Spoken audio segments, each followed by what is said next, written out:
Welcome to part 2 of filling gaps for place value.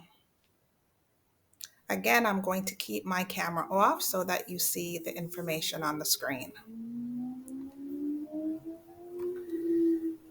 Now that I have gathered and interpreted the evidence, and I've selected the kids in the got it and don't got it group, I need to decide on what my next steps are. That's the next step in the formative cycle. What remediation will I practice with my don't got it group? Over the course of 5 days, I will lead the students through the following activities. They are listed on the screen. Differentiation is naturally built in because the activities are based on the results of the formative data. I'm going to start the all review with a review of vocabulary. Each Math Big Idea has vocabulary words that are foundational for understanding.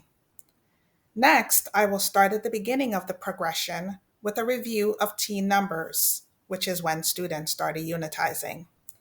What I am not going to do in this part of the cycle, as review, is go over the problems with the students, because it is my core belief that going over a problem is sharing my thinking and does not lead to further understanding for these students.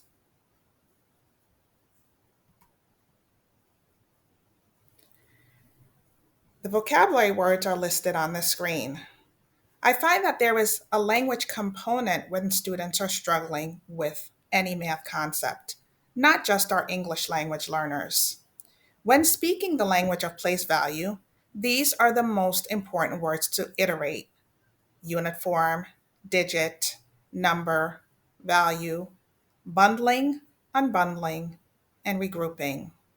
The definition of these will be included in the resources page. I also use as a resource Granite Schools. That link is also in my resources page. The reason why I love Granite Schools is because their vocabulary cards follow a CPA approach.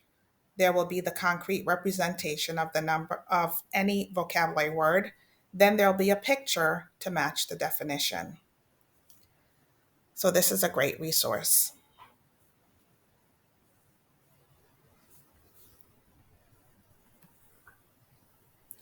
My students in the Got It group will continue to practice unitizing by unbundling numbers and renaming them to see that the numbers can be decomposed and still be the same value. My district has access to Braining Camp. So these students will use Blaze 10 blocks to help them solve the math boxes sheet, which I will reference on the next page. Here is a copy of Make the Number All the Ways. I'm just opening the document for you to see it.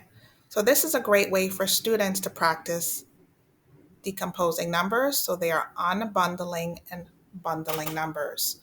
So they have the total of 23, which they need to tell me how many tens and ones and how you can rename it. So it's important that they see that 23 is 2 tens and 3 ones, but it is also 1 10 and 13 ones, and also 0 tens and 23 ones. And then there are other totals for them to practice this with. So that is Make the Number All the Ways. That is also included in the resource.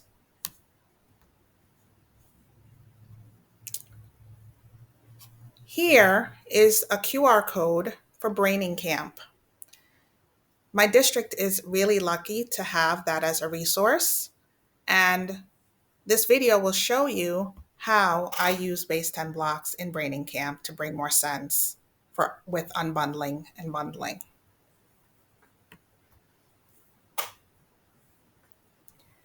For the students who didn't get it, I will work with them at my small group table. I will begin with a review of vocabulary words. Again, I like to use Granite School's vocabulary cards. The last card of each set has the word, a picture, and the definition. This supports the CPA approach. The visual supports students who have difficulty with language.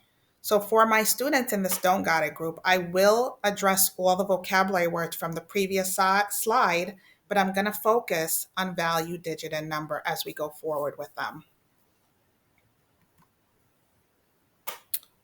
For students in the Don't Got It group, I am going to take them back to teen numbers. This activity involves having 7 baggies labeled A through G.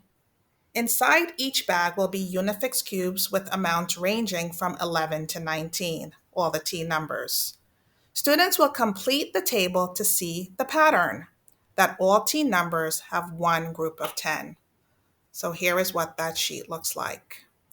This is courtesy of Greg Tang, another person that I have learned so much about.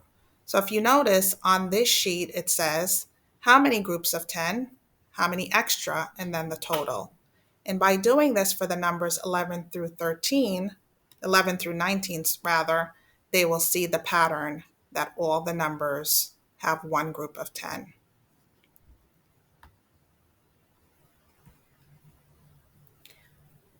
Another activity is called teen number nicknames. Again, courtesy of Greg Tang, another one of my gurus in math that I have learned so much from. Here is the slide presentation that goes along with it.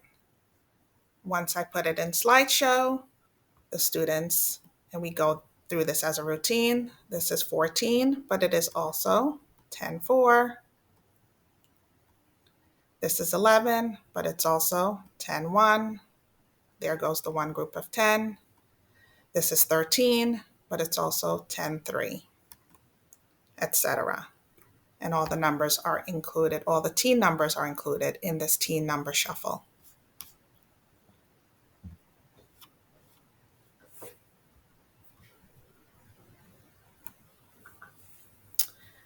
Another small group support is called Make the Number. We'll start off with the 2-row Rec and Rec, which has 20. And on the smartboard, I will also have, so here's the 2-row Rec and Rec, but if you've used this with Math Learning Center, you know that you can increase the number of rows. And I will go up to 10. And I will give the students directions on Make the Number. So this is what it might sound like. Please make the number that is 4 ones and 1 10. Another example, please make the number that is 14 ones. For days 2 and 3, students will get the 100 Rec and Rec for practice with numbers between 20 and 100. For example, make the number that is 2 10s and 13 ones. They will have a smart pal, which they will write the number in standard form. Make the number that is 3 10s and 23 ones. Again, it's important to flex the example so students gain fluency with bundling and unbundling. So I have led you through several activities to close the gaps in place value. I hope that you will try some of them. If you do, please let me know how or if they work. This is the end of part 2. Part 3 will be the conclusion. If you have any questions about any of these activities, please contact me. My info will be on the last slide in part 3.